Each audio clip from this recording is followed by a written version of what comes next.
Great, let's get started.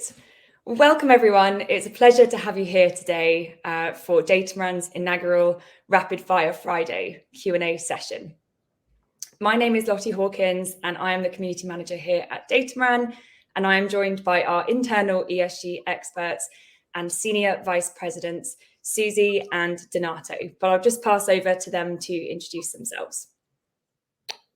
Shall I go first, Susie? Please, Donato.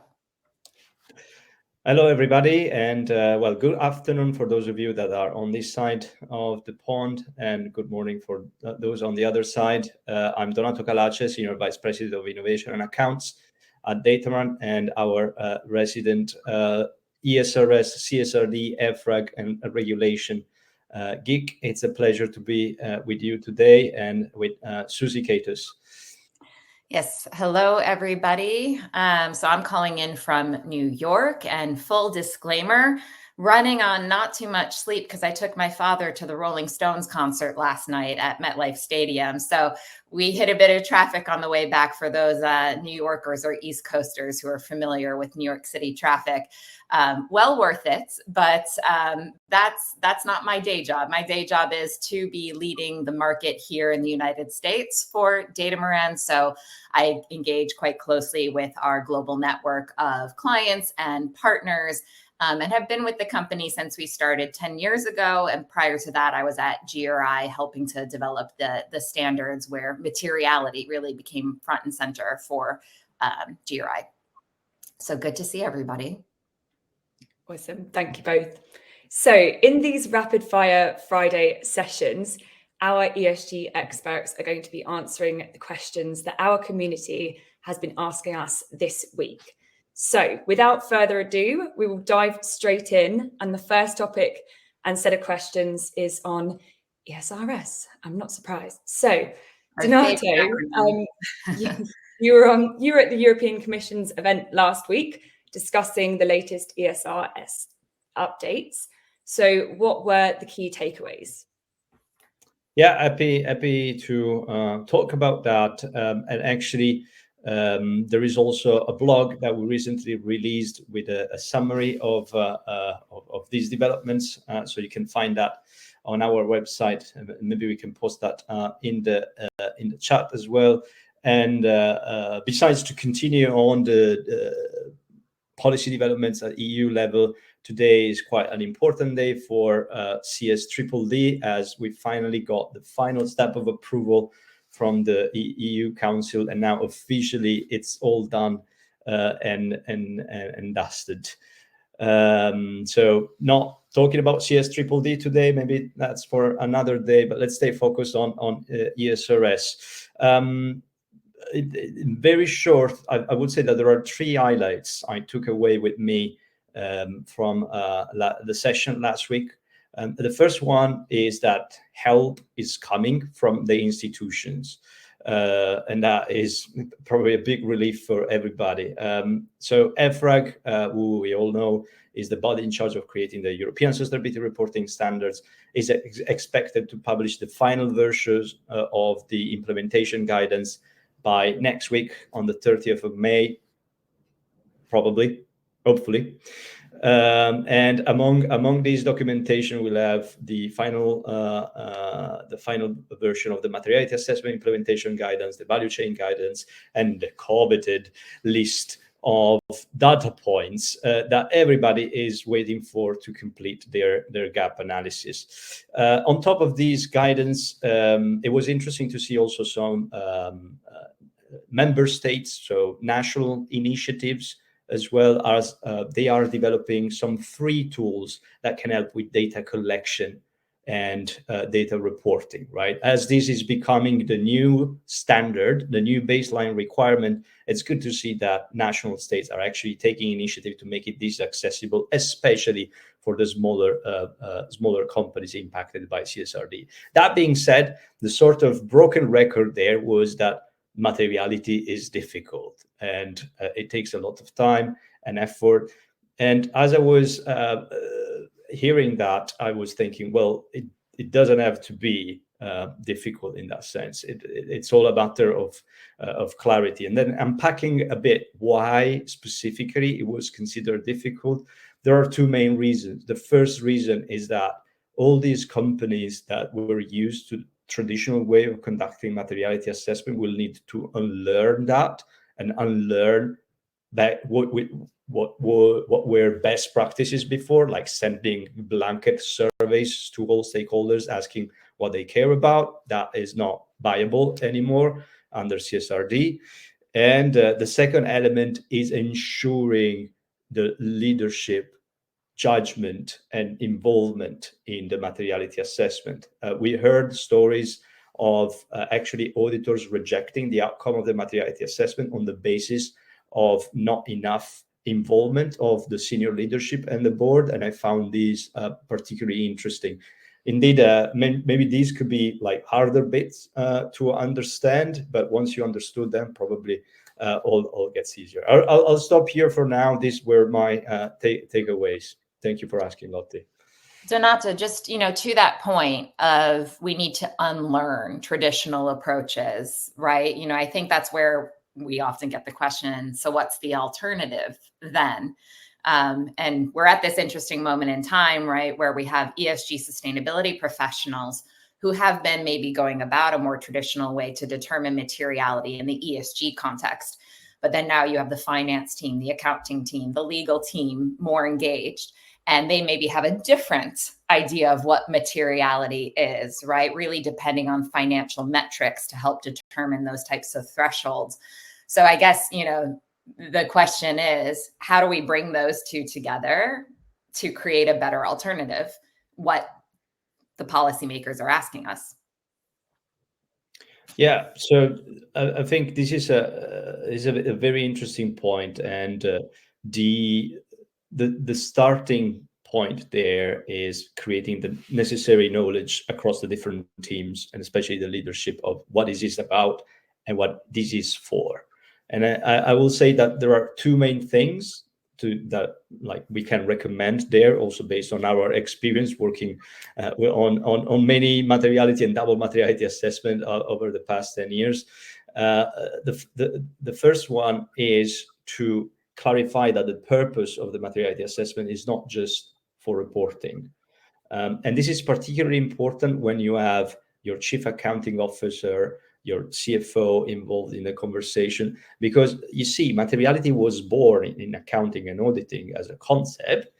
However, in that context, it only means a threshold for reporting. But when it comes to sustainability, it's more a corporate governance framework, right? It is an affirmation of what you are responsible for as a business in that sense. So there's more that goes into that than just reporting. And by the way, to make it tangible to them, there is a specific reference in the ESRS, but this is also in other standards like the IFRS standards, that clearly says that the scope of financial materiality in the context of sustainability is an extension of the scope of materiality that you have in conventional financial accounting. So whenever, and if you have your finance colleagues that are confused because there's no clear threshold of materiality, explaining to them this is a good starting point. And obviously this is on what we're seeing a bit on this side with the ESRS so prevalent. But Susie, I'm also curious to hear about how the conversation is going on the other side of the ocean, where obviously materiality has a very different meaning, also from a legal perspective. Yeah, well, I think the general sentiment is the ship has sailed in terms of companies needing to evaluate, how do they look at material risks and opportunities. To your point, there's an expanded way of thinking that is now required, not just from a legal standpoint, right, but from a financial standpoint, because we depend on certain resources like our employees who want to see that as a company, you have a purpose and you're trying to contribute in some way, as an example. So as we know, the SEC climate rule was finally approved, but now it's essentially stuck in litigation, which I think is not a surprise for anybody, just given the political climate in the United States right now, especially it's an election year. We've got New York, November coming up with the big elections, but regardless of how the pendulum may swing, even though there are, real consequences that we have to think about at a state levels, particularly for highly regulated industries like utility companies, at the end of the day, if a company can confidently say, here's the process we took to determine what are the important issues for us, materiality. Here's the information that we use to make those determinations, such as there's regulation in these key markets that are going to impact our ability to do business in those markets, make money in those markets. There is, a competitive advantage here. Our clients, our partners are asking us for this information. We can't do business with them anymore if we don't live up to their standards. There are real impacts here for businesses. And it gets back to having a process that as leadership, you feel confident about. And this is something we spoke about a couple of weeks ago with Walgreens Boots Alliance, one of our longstanding clients. And they just kept coming back to the fact that materiality as a decision-making process is really the best way to mitigate any potential for greenwashing and litigation risk. And that's where, again, to your point, Donato, relying on materiality determinations that are sending a survey out to some stakeholders who may or may not know what you're actually asking of them, who may have read a news article and are influenced by what they saw and heard that morning, that just doesn't suffice anymore. So this is where companies really need to be much more strategic. And regardless of where the SEC may land, we've got California moving ahead. We've got, CSRD impacting US companies. We've got CS triple D, the regulatory tsunami has hit. So at this rate, it's really about just, getting on board and not overcomplicating it as well. Really focusing on this as a strategy and governance discussion. Thank you both. You actually answered quite a few questions as you were speaking, which is awesome. So off the back of that, I think a good question to follow up with, what should companies be asking of their sustainability partner ecosystem? So the consultants that they work with, auditors, their providers, any SaaS platforms that they'll be working with?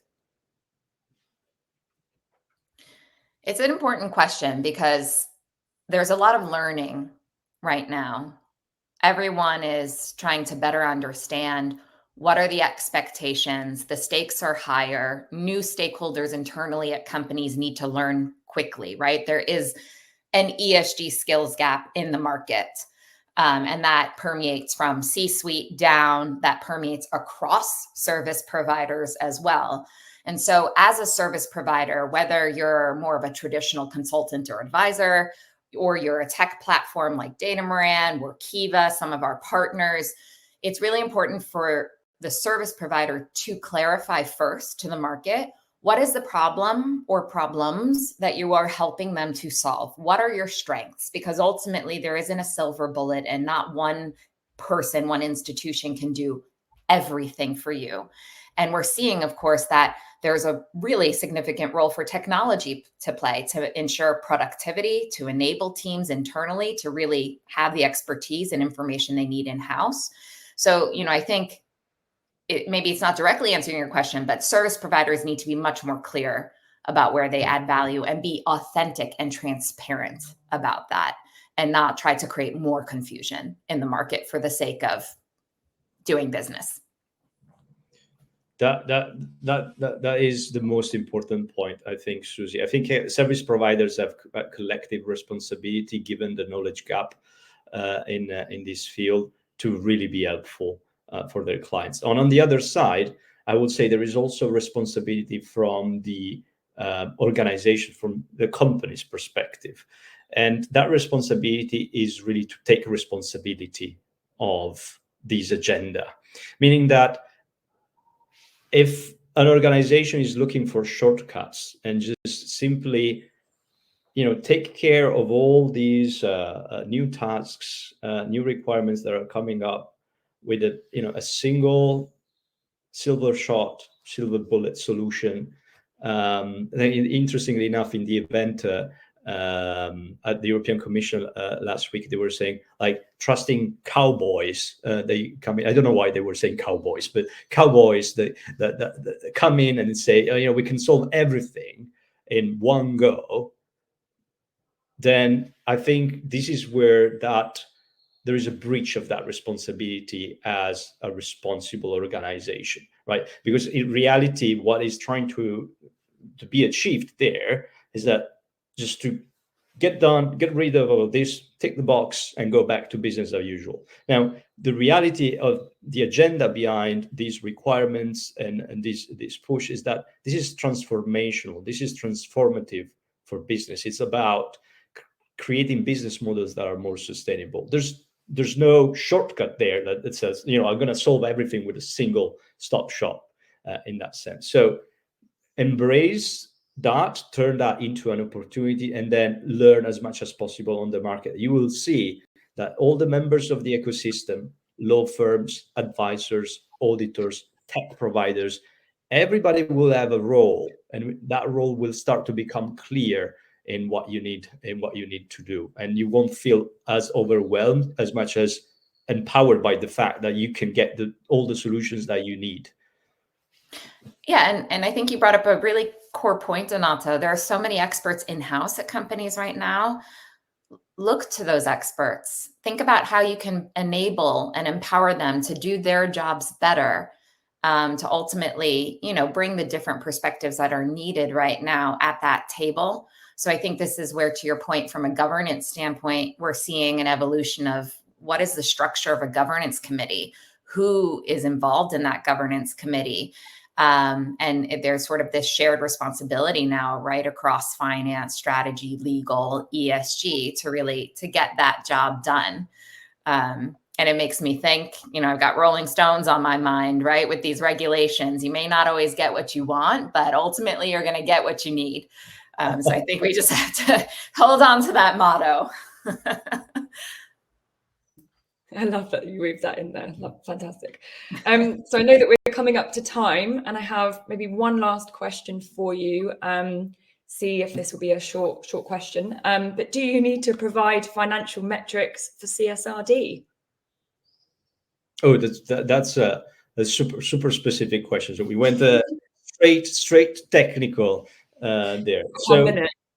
in 1 minute, I think I can make it. So the good news is about CSRD and ESRS is that they come with financial materiality aspect, and there are some requirements that require companies to disclose the financial effects of risk and opportunities originating from ESG on their business. But these requirements have phase-in provisions. For the first 3 years, they won't apply, which means that there won't be a requirement to disclose actual dollar value there, but you can use also qualitative dimensions. And in general, there is also a clause of best effort in terms of getting the data. In other words, the qualitative characteristic of information that should go in these documents include reliability. So the moment it's easy to traduce this in drinkable terms. So it is easy to do acrobatics to estimate the dollar value of what is the risk under climate change, global warming, or other ESG issues. But is that reliable enough to be included in regulatory statements? If it is not, then it's better to give a directional indication. And this safe harbor, if you wish, is allowed under CSRD. Thank you, Donato. And that wraps up our FF session for this week. Thank you for our experts here. It will be available next week, and we hope to see you at the next one. Thank you.